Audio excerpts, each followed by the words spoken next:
ఇప్పుడే జీ5 app download చేయండి. చూడండి మీ ఫేవరెట్ టీవీ షోస్ ఎప్పుడైనా ఎక్కడైనా. తీసుకో. అప్పుడప్పుడు భర్త సర్వీస్ చేస్తే బాగుంటుంది లేతయ్య. ఆ మాట నాకు తమ్మి, మీ వదిన అన్ని పనులు నాకే అప్పచెప్తుంది. ఏమండి, మీ బట్టలు తప్ప మీ ఒంటి మీదకి ఇంకేమైనా వేసుకున్నారా? ఏం వేసుకోవాలో అన్న కన్ఫ్యూజన్ లో పడ్డాడు బ్రో.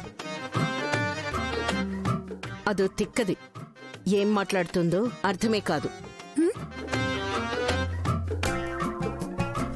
కానీ అర్థం ఉంటుంది అత్తయ్య.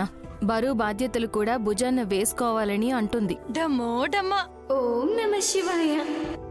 విశాలాక్షి, డమ్మక్క, మీరున్నప్పుడే కాదు, మీరు లేనప్పుడు కూడా ఈ 4 రోజుల్లో చిత్ర విచిత్రాలు జరిగాయి తెలుసా విశాలాక్షి? తెలుసమ్మా. తెలుసా?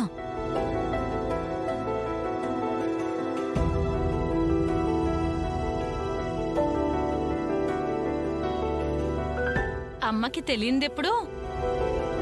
తను పారవస్యంలో మునిగి తేలినప్పుడే.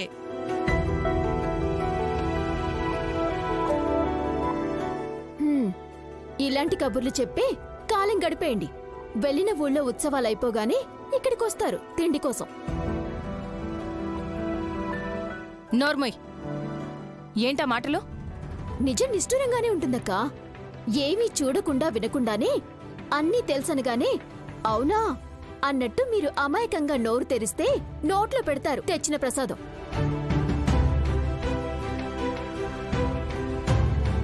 ఇక ఆపుతావా?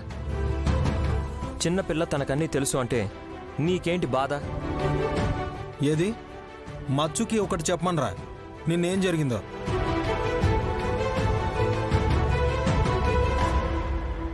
మీరు చదివిందే బెత్తడు, మూరంత పరీక్ష విశాలాక్షికి పెడితే ఎలా?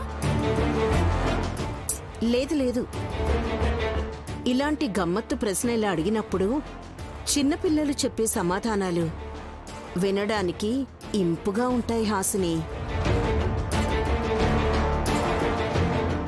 విశాలాక్షి, వాళ్ళు అలాగే మాట్లాడుతుంటారు. నువ్వు లోపలికెళ్ళమ్మా. నాకు తెలిసినవి చెప్పి వెళ్తాను నాన్న.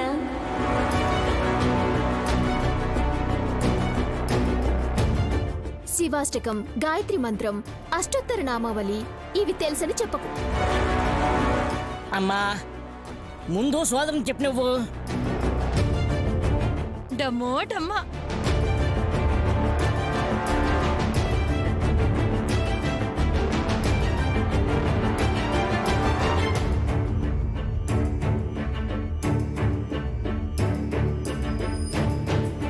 అమ్మా, నిన్నటి దినము శనివారము, తిథి సప్తమి, రేవతి నక్షత్రము, యోగము ధృతి.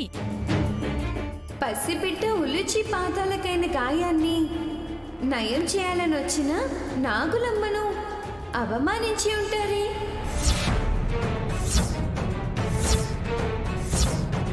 జీ5 యాప్ డౌన్లోడ్ చేసి అన్ని ఎపిసోడ్స్ పూర్తి ఉచితంగా చూడండి.